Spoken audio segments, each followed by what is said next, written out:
Great. So thank you all for joining this MVP 2.0 vendor orientation. We're really excited to have you all here and see so much interest in this role in the MVP 2.0 process. For those of you who may not know me, I am Kara Runston. I use she, her pronouns, and I am the MVP Program Director. Again, we're really pleased to have you all here today to talk more about the 2.0 program and the planning vendor role. Holly, next slide, please.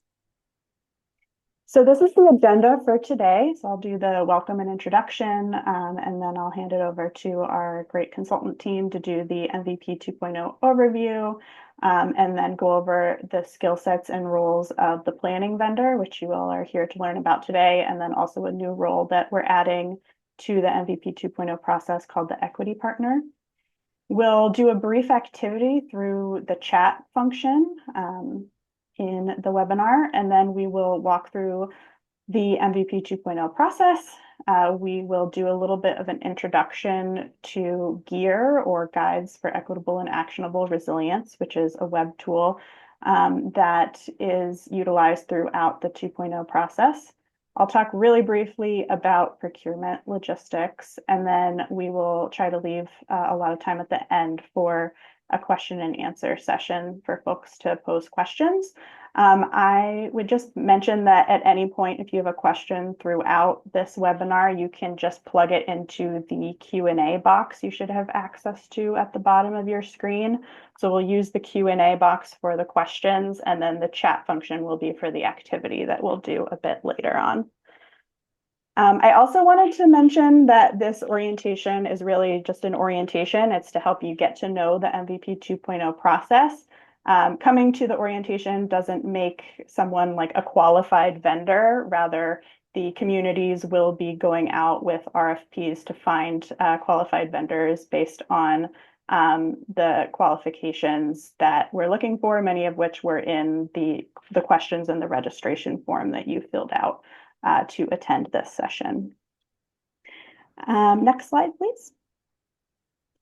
So first off, we'll just go over a little bit of the purpose and overview of 2.0. So MVP 2.0 supports Massachusetts communities in increasing resilience to climate change. It builds off of work that communities completed in MVP 1.0, or the original planning grant process, and provides new tools and resources. MVP 2.0 convenes a community team to do equitable climate resilience work, provides coaching on strategies for building resilience, equity, and climate justice, revisits resilience priorities with the involvement of the wider community, helps the municipality and community co-develop and implement a project with guaranteed funding for implementation, and provides a process that can be replicated for future action grants. Next slide. Here are the goals of MVP 2.0. So we are hoping to help municipalities to think beyond infrastructure and ecosystems to really build social resilience, helping to practice inclusive and equitable community processes, expanding local capacity by building skills and relationships in a community team, and translating planning into action through developing and implementing a project, which we call the SEED project, that supports community priorities. Next slide.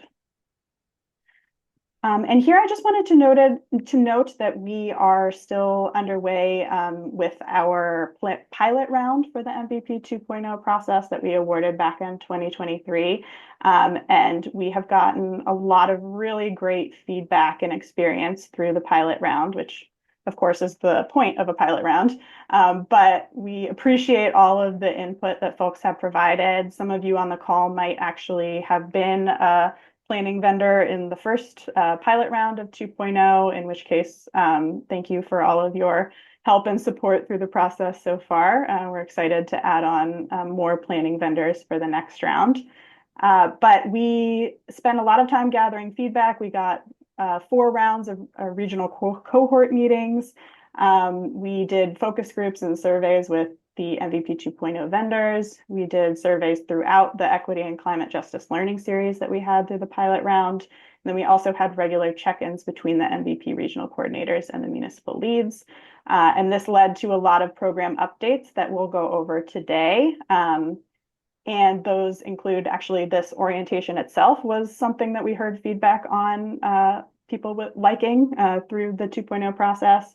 And then also we're adding an equity partner, as I mentioned, and we'll get into what that role is a bit later on.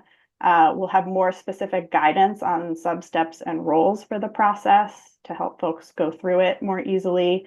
We'll be explicitly integrating support structures for the core team members. We're switching to a decentralized approach for the equity learning series that will be led by the equity partners. We're restructuring the steps to integrate the learning into the doing and build skills by practicing in real time. We will be simplifying the content and tools and then also adjusting terminology and much more. But those are some of the changes that were made. And with that, I think I'm going to pass it over to our wonderful consultant, Holly, who's going to go through the overview. Thanks, Kara. I'm Holly Jacobson, use she, her pronouns, and I've been supporting the MVP team with the development of the MVP 2.0 process. And I'll start by providing kind of a quick overview of the process, and later on in this orientation, we'll dive into the steps in a bit more detail. So in broad strokes, it's a 10-step process designed to take place over 2 years. For those of you who participated in the pilot round, you'll notice that these steps have been slightly reconfigured, but the overarching process remains the same. And those differences will become clear as we walk through the steps. For the first phase, the community will be working to build their core team. This also includes hiring the planning vendor, so that's you all, and will be coming on board as part of step 1. In the second phase, the core team will focus on gathering a better understanding of what creates vulnerability for people in their community, and you'll use that information to update the community's resilience priorities. And then the third phase focuses on developing and implementing a seed project that will advance those priorities. So what's a seed project? A seed project is a project identified by the core team that will make progress on the community's resilience priorities and can be completed in roughly 9 to 10 months. Communities will receive $50,000 of guaranteed funding with no local match required to implement a seed project. Regional projects have expanded budgets of $50,000 per community.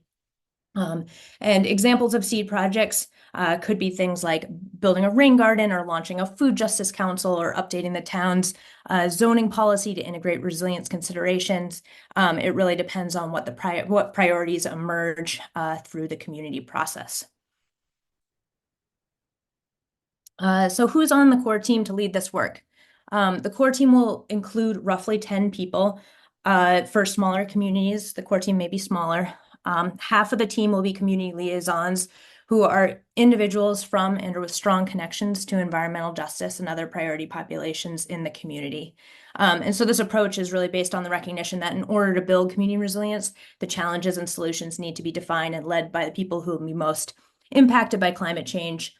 And one important role of the community liaisons on the team is to support the team in effectively reaching environmental justice and priority populations, and also helping to make sure with the rest of the team that the needs, goals, perspectives of those communities are shaping the community's approach moving forward. So backing up a bit to define this terminology, in Massachusetts, environmental justice or EJ populations are specific geographic areas that meet one or more criteria based on race, income, or languages spoken. Throughout the MVP tools, there are links to the Massachusetts EJ map viewer to see where there are environmental justice populations in the state. But in addition to environmental justice populations, the term priority populations basically recognizes that there are many factors that shape who may be disproportionately impacted by climate change.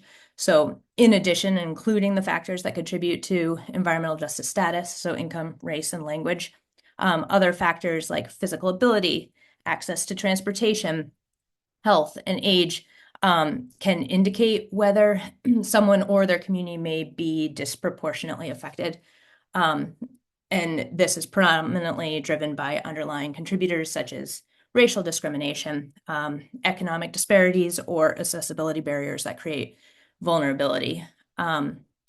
Something that's really, really important to understand and to help municipalities understand as a planning vendor is that all municipalities have priority populations, even if they don't have a mapped environmental justice neighborhood. And so in addition to community liaisons, the other half of the core team will be municipal staff. So specifically individuals who work in planning, housing, health, public works, conservation, social services would all be great fits.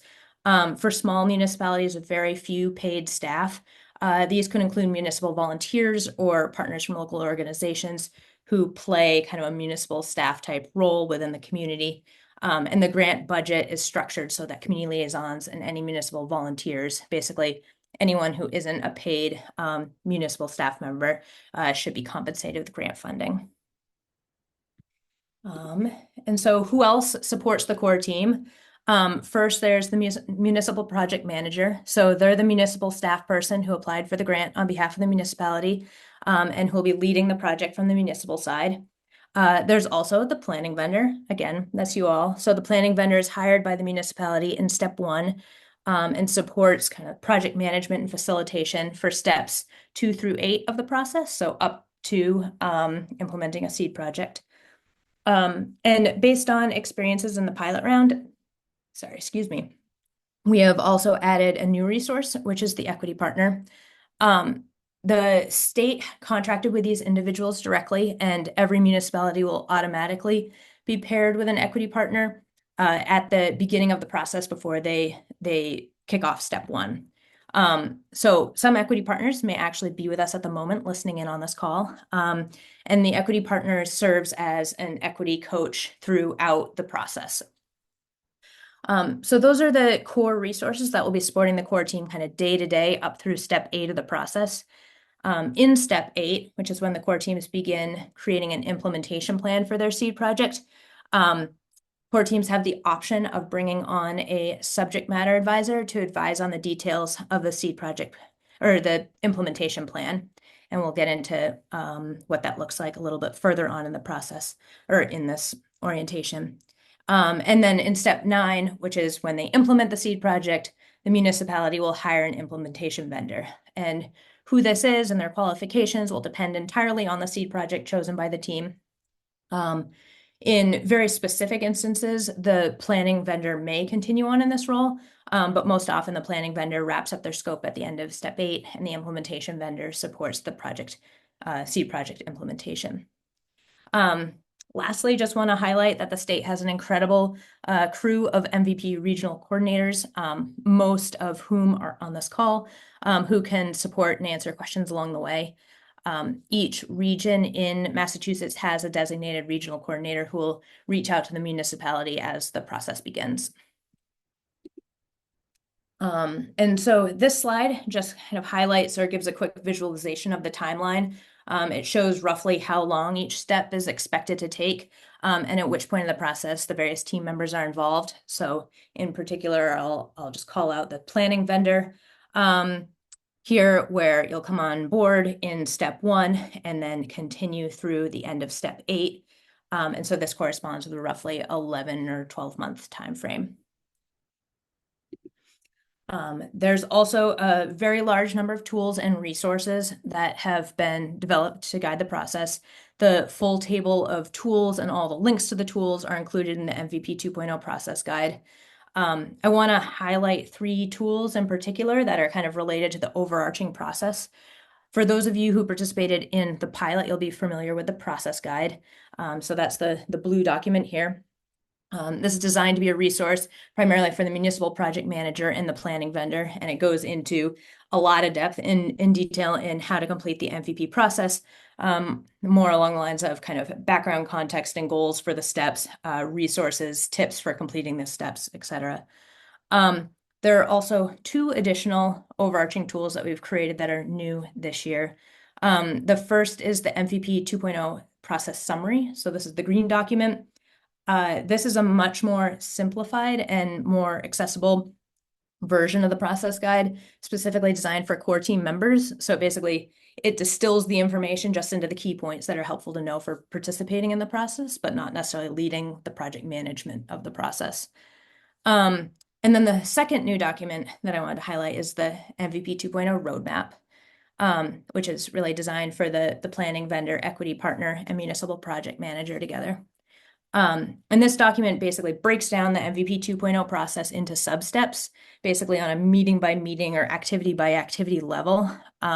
And it spells out what the planning vendor, equity partner, municipal staff, and community liaisons are responsible for at each sub-step and how many hours we would expect each step will take for each partner. And I want to highlight this isn't a script. We completely know and expect that communities will need to adapt this when things pop up or things take longer than expected or need to be adjusted for their community. But it's really just intended to be kind of a blueprint or a template to make the planning easier. And I'll also just flag that we've also padded the planning vendor's budget with 50 additional discretionary hours than what's included in the roadmap, recognizing that things can come up, take more time, or need to be adapted as you go. And want to flag that all of these updated tools and resources will be added to the MVP 2.0 website by February 14th. So that's when they'll all be updated. And with that, I'm going to pass it to Dr. Nina Estrella-Luna to talk a little bit more about the roles and skill sets of the planning vendor and the equity partner. Thank you, Holly, and good afternoon, everyone.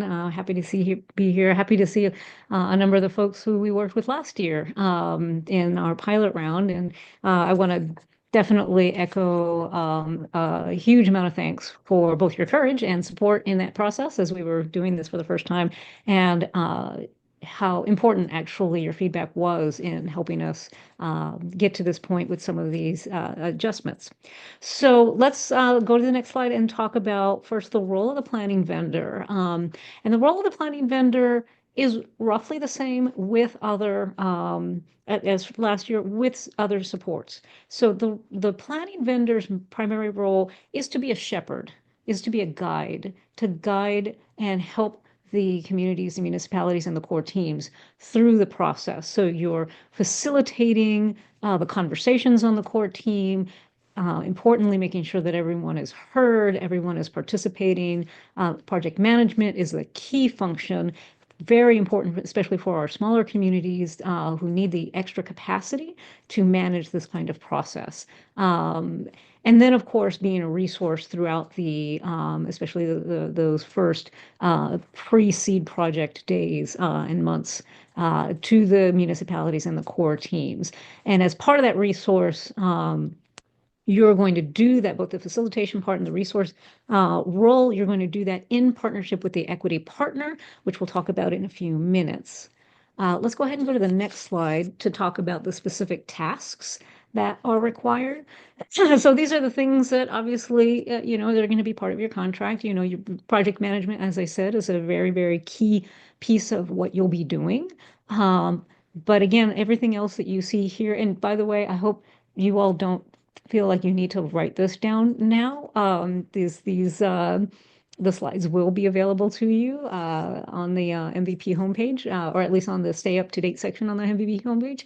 But as you see here, everything on this task list is part of being that shepherd or that guide to the communities and to the core teams in terms of supporting the recruitment and onboarding of liaisons, using the various tools, including the gear tool that MVP developed specifically for this process, coordinating community outreach, facilitating those meetings, and helping the team just basically get through the process, right? And then again, all of that extra capacity for municipalities in terms of logistics and note-taking and things like that.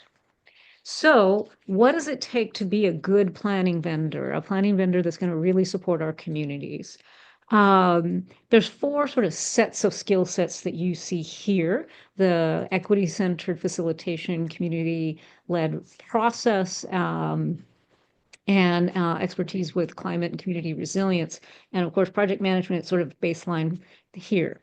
So what I would say is, based on our experiences last year and the goals of MVP 2.0, part of what what a planning vendor would be doing is starting where people are at, wherever the municipality is at in their specific context, but then guiding them through centering equity and social resilience throughout the process, right?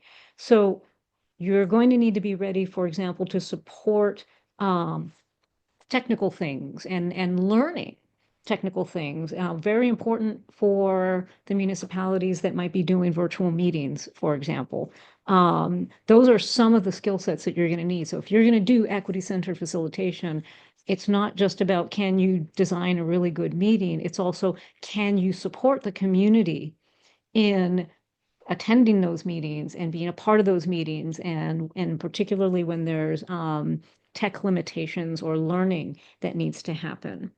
One of the things that I would also highlight in terms of expertise in community-led processes is seeing the community as both the municipal staff of the community and municipal officials, but also all of the folks in the EJ and priority population. So all of the residents who are socially vulnerable and who we want to center in our planning in this process are also part of the community that need to be incorporated in this process in a very material way. And you'll be doing this, as I mentioned, in partnership with the equity partner that is there to be a resource to the community in this process. The expertise in community and climate resilience, really what's important there is being able to identify the root causes of climate and social vulnerability.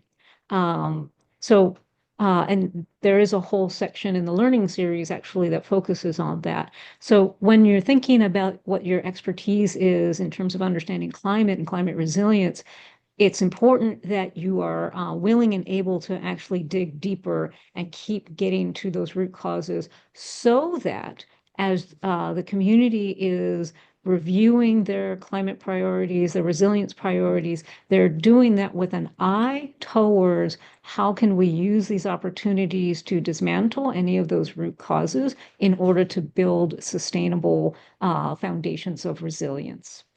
The last key skill set that I would say is across the board here is creative problem solving, both in terms of managing power or group power dynamics, but also in just figuring out solutions and figuring out how to understand some of the priorities and understand some of the data that might be uplifted through the process, developing plans and projects.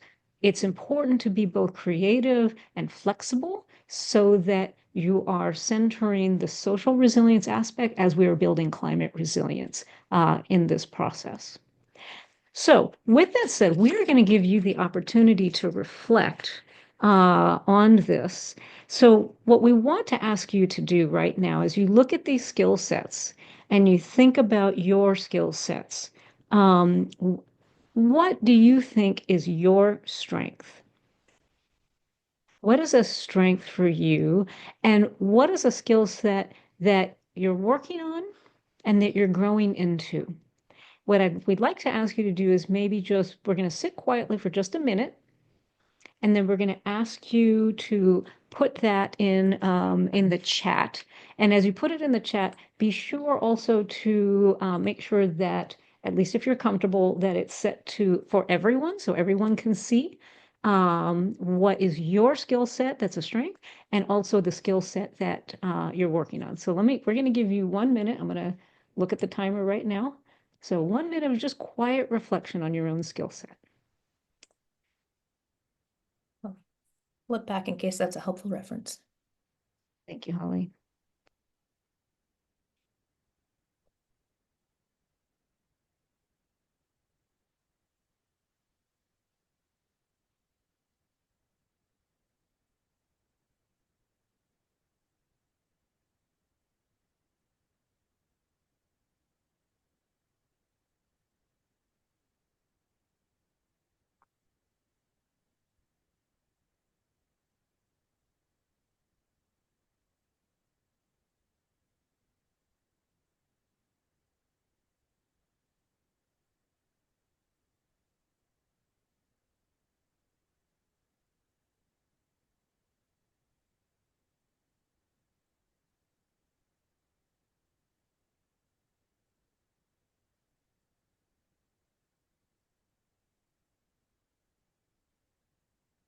Okay, everyone. So thank you for folks already starting to put some of their strengths and growth areas in the chat.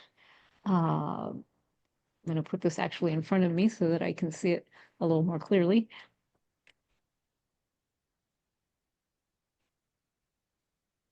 So we see a lot of folks mentioning that they are very skilled in community-led processes. Uh,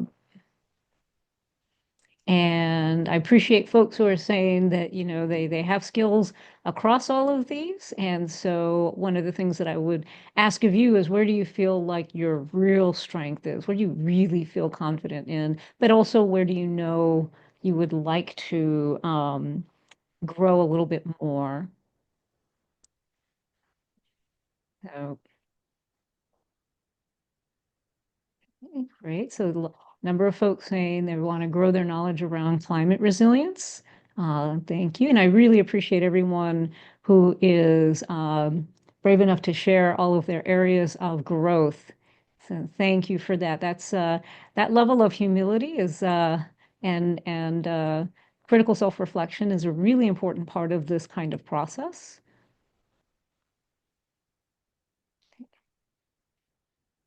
And for those of you who have written that down now, the other bonus question is, what resources do you have access to that might support you with those skill sets that you're growing into? Uh, and if you think you have no resources, maybe just share what resources you'd like to have access to.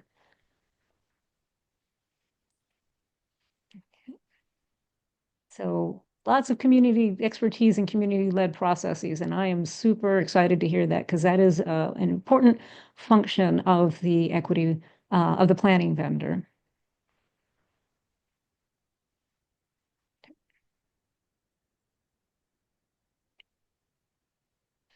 Okay.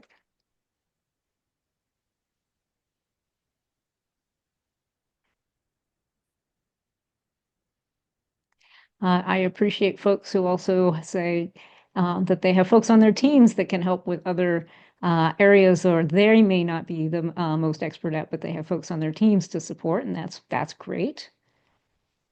This is a team process.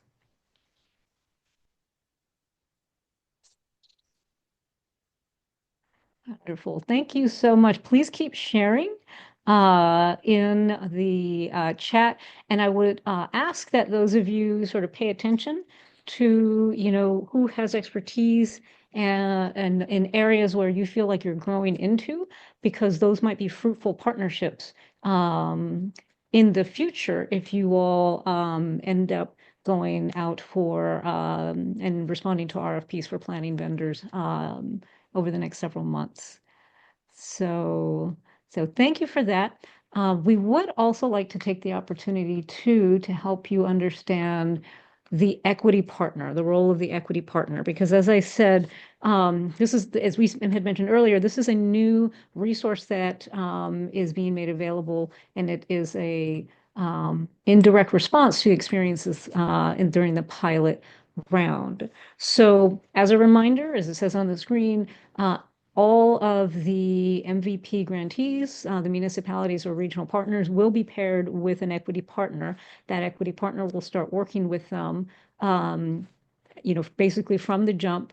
And their role is to be to support the core team and in centering equity, environmental justice. So their main tasks, first task, helping select the planning vendor, helping leading really on the recruitment and onboarding of community liaisons, leading the learning sessions that, as mentioned before, we're going to decentralize and space throughout the process in whatever schedule makes sense for the individual municipality. And then they're there to serve as an equity coach at every stage. So what's really important for planning vendors to understand is that the equity partner and the planning vendor, they work together as partners.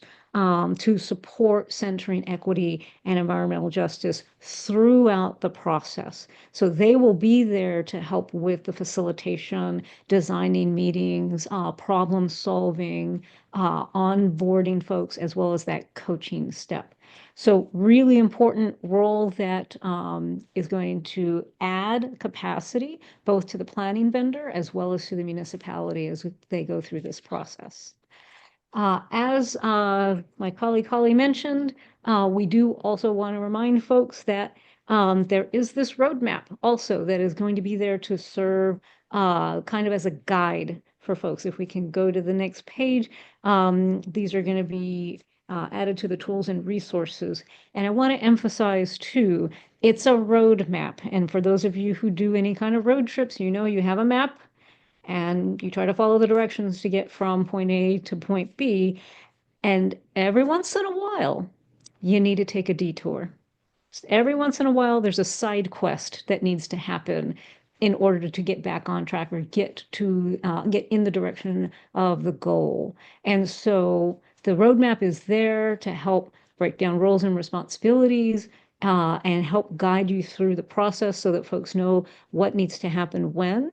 And it's also if you find, if you, a planning vendor and an equity partner with their core team determine, maybe we need to slow down a little bit, maybe we need to pause for a moment before we can move forward, that's perfectly fine. That's something that is there. So it's there as guidance, but it's also if there needs to be some modifications to the roadmap in individual circumstances, please work with the RCs to make that happen. So that is sort of our quick overview of the two major roles in our MVP 2.0 as revised based on our experiences last year. I'm going to hand this back to Holly.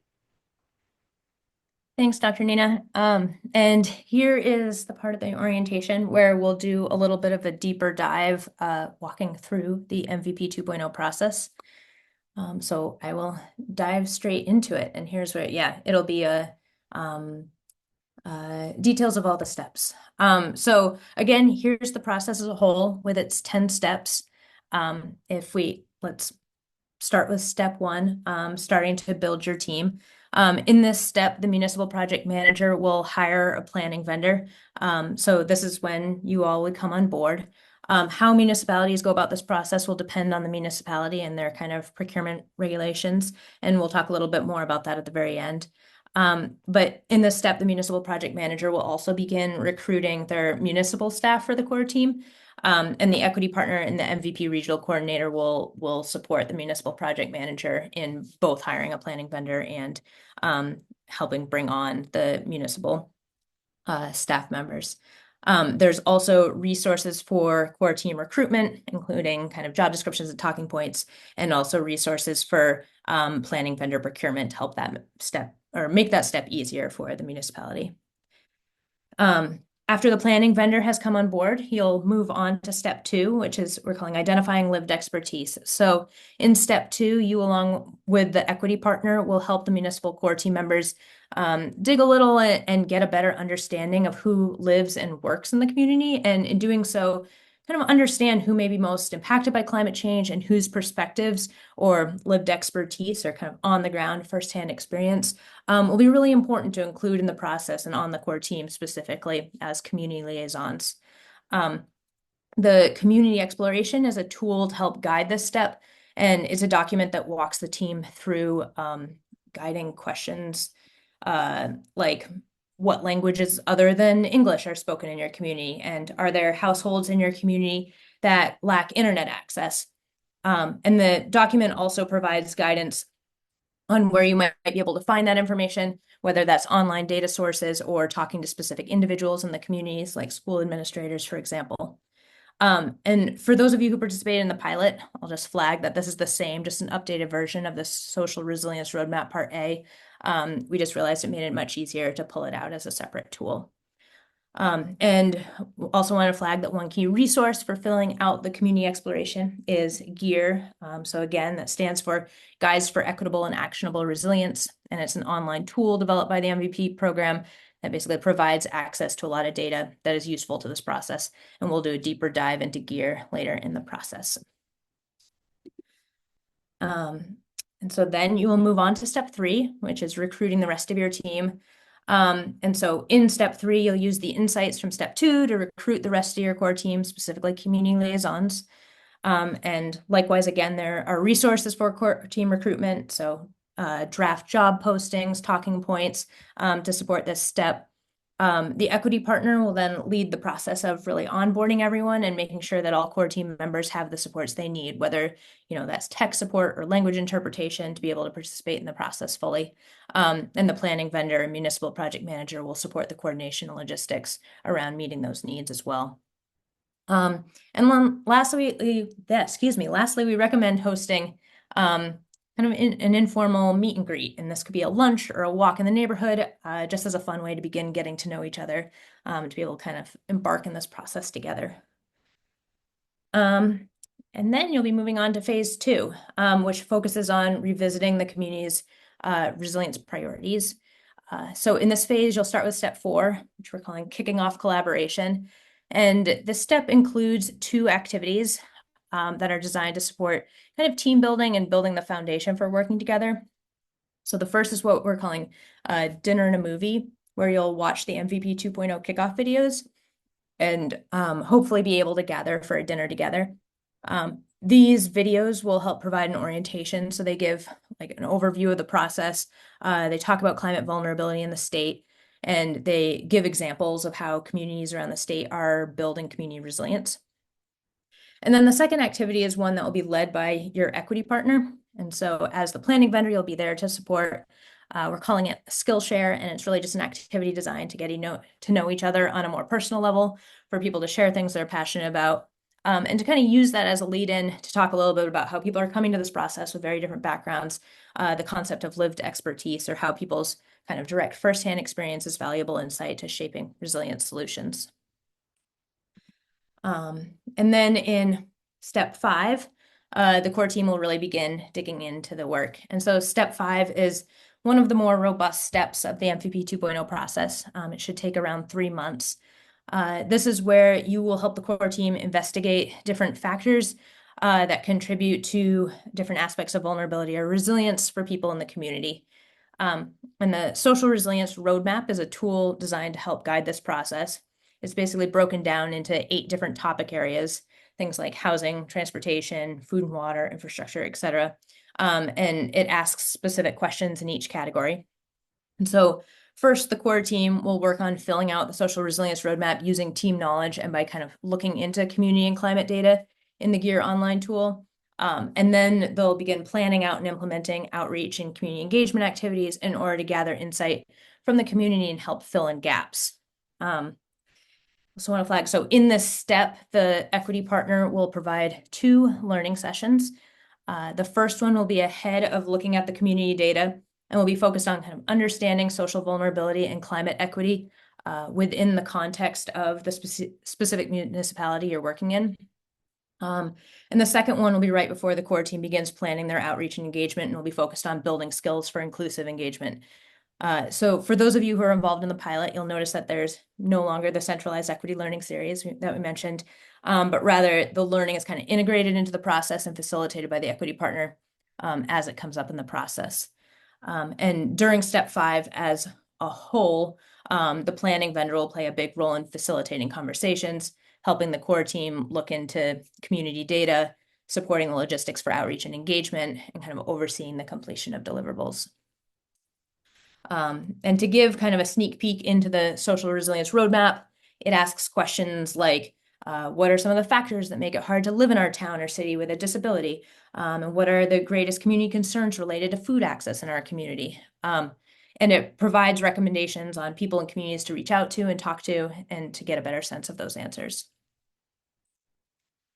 And so after you and the core team have gathered all that information, you'll move on to step 6, which is revisiting resilience priorities. So communities in Massachusetts first identified resilience priorities when they participated in the first MVP planning grant, and what we're calling MVP 1.0, which for most communities, or the ones participating in this round, it'll be roughly 5 years ago now. So this gives a chance to look back at those priorities and update them based on any progress in the community, and based on new things that they've learned through this process and through the community conversations. And then once communities have, or core teams have updated their priorities, they'll conduct more outreach to gather feedback from the community as a kind of a chance to vet the communities, vet the priorities and ask, did we get this right? Are these resonating for you as well? And in this step, the planning vendor will play really kind of a big role in facilitating the conversations with the core team to update the priorities, synthesizing the core team's discussion in the Resilience Priorities Guide, and helping with kind of the logistics for the outreach and engagement. And then you'll move on to phase 3. So in step 7, you'll work with the core team to develop potential seed project ideas that could advance the resilience priorities. There are a bunch of resources to help with this step. There's the seed project plan will help guide the process and asks kind of guiding questions to think through potential seed project ideas. Additionally, there are example seed projects as well as case studies and actions to consider in the GEAR to help folks get inspiration for potential seed project ideas that may be related to some of the issues or thoughts or concerns that are coming up around the priorities. And then the core team will then use outreach and engagement to gather feedback from the community on the seed project ideas, and then ultimately select a seed project to move forward with. And so as the planning vendor, very similar to the last step, you'll again support meeting facilitation with the core team, synthesizing core team's ideas, and supporting logistics for that outreach and engagement. And so this is ultimately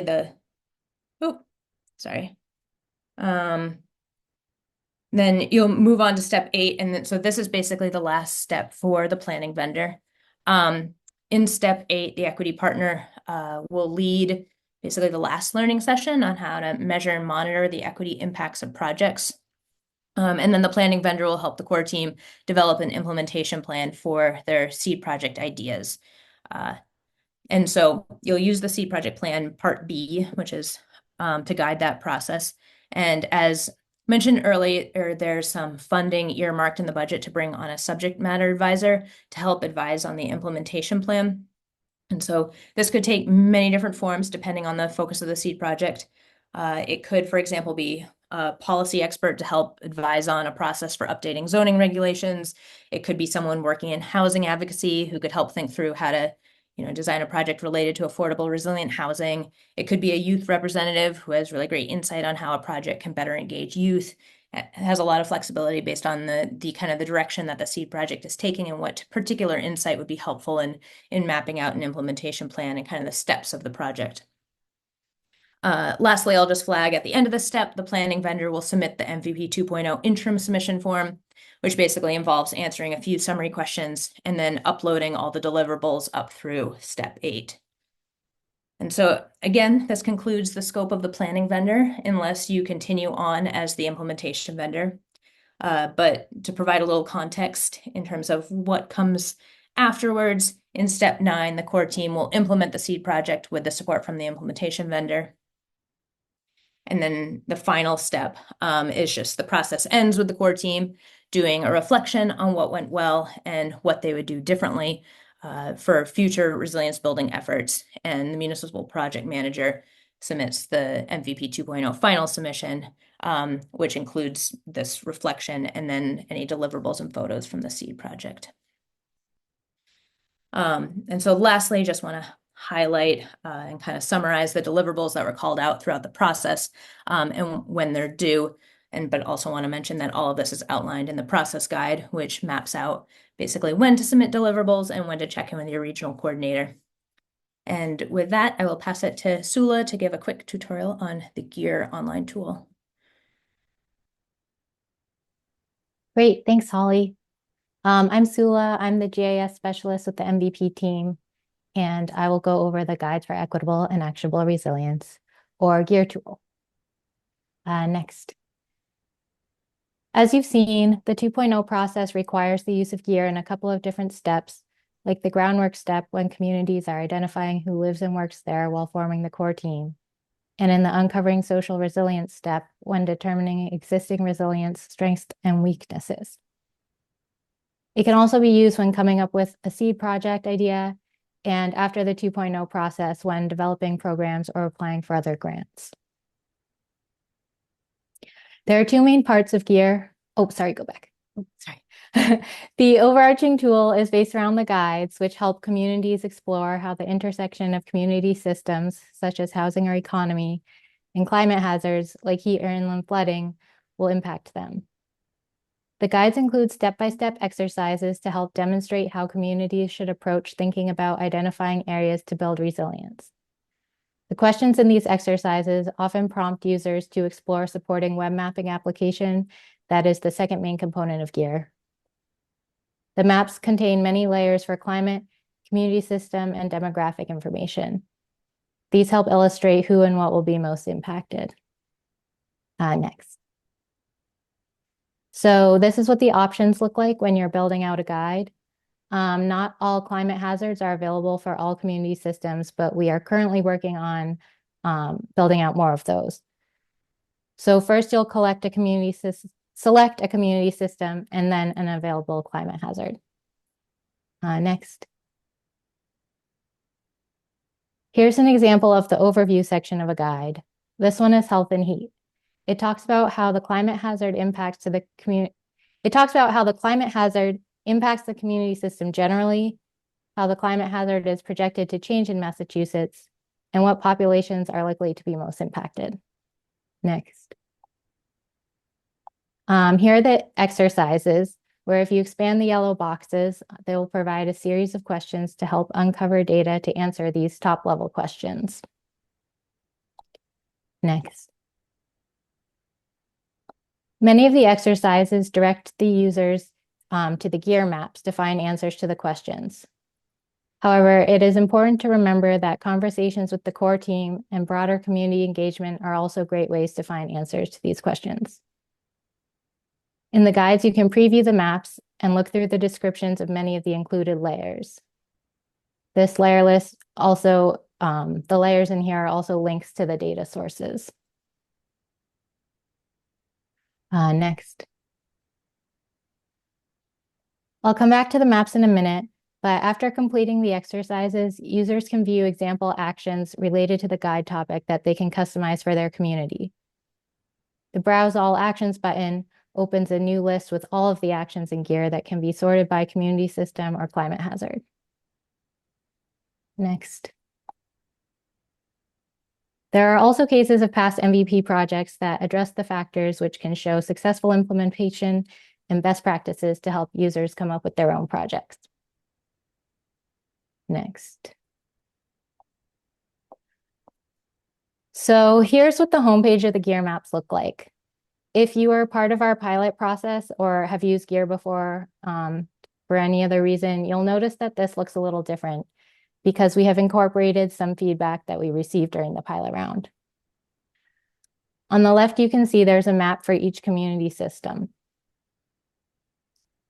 Next. The pane on the right has the data layers. Each map contains climate hazard layers and the EJ and other priority population layers. And that section contains all of the layers that are included in the community map.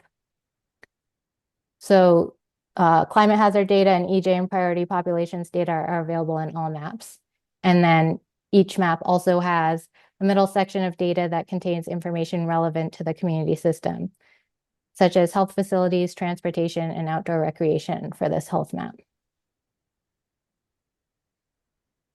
If you come to the maps from links in the guides, this layer list will be modified to only contain the layers referenced in the guided exercises.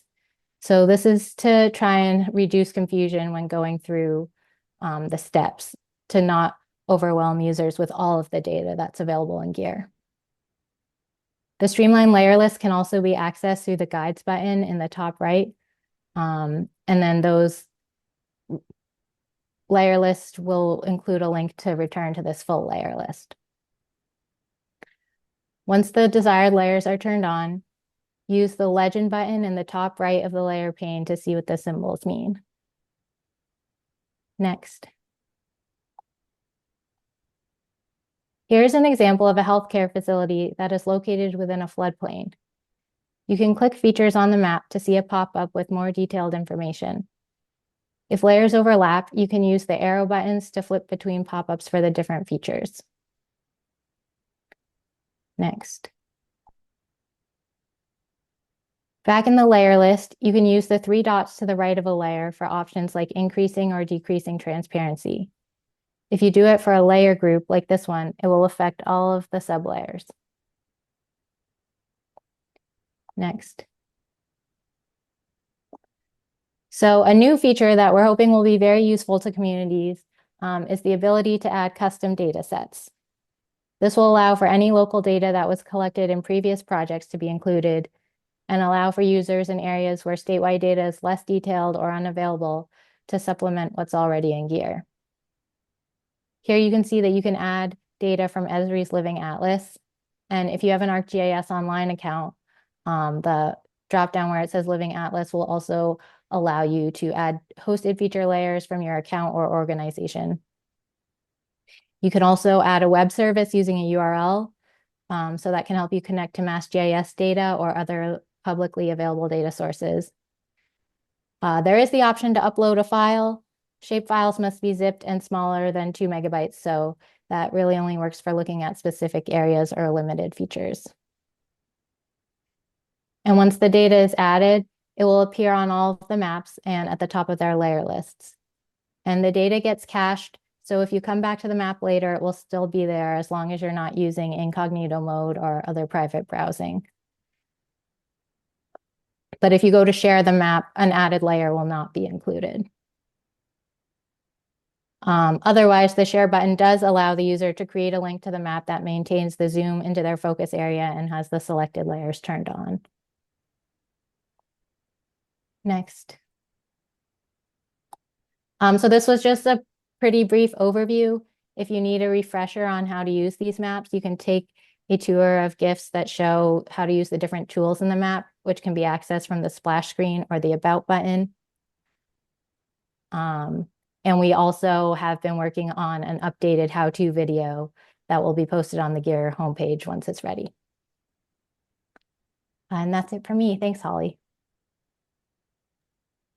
Thanks, Sula, and I will pass it to Kara. Yeah, thank you, Sula. That was really great. So I'm going to just talk very briefly about procurement, or you may be wondering, like, how do I become a planning vendor for a municipality going through 2.0? So that's what this slide is about. Next. So first of all, in terms of timeline, I think I saw this question come in through the Q&A box, but the communities that will be going through this round of MVP 2.0 should be awarded hopefully within the next month or so. We're just going through the approval process on those grants right now. So once they are awarded, you'll know who is going to get the grant, and then they will begin looking for their planning vendor. So I think I mentioned this earlier, but from your registration at this webinar and also your attendance at this webinar, we'll be creating a list of interested planning vendors that is going to serve as a resource for the communities that will be going through MVP 2.0. It's important to know that the vendors on this list won't have been vetted by the MVP program, and the communities still need to go through their normal procurement process to procure their planning vendor. So they may still hire anyone, and it could be somebody that's not on the list, but the list will be a resource for them. So we're hoping that that is helpful, and that they can find a planning vendor easier this round. And then the budget, the communities have been or will be provided with a sample budget to use in their procurement process. The details of the budget can be negotiated between the municipality and the planning vendor. And the planning vendor should not reallocate funding that's designated for the community liaisons and the core team members through that budget. I'll also just note that we've mentioned several times that each community is going to be paired with an equity partner, and they'll be paired with the equity partner at the beginning of the process, and that equity partner will help them through the hiring the planning vendor stage. And I think that's it for me on this slide. And now we will move to Q&A, which Michelle and Emma, two of our really amazing RCs, will be facilitating Q&A.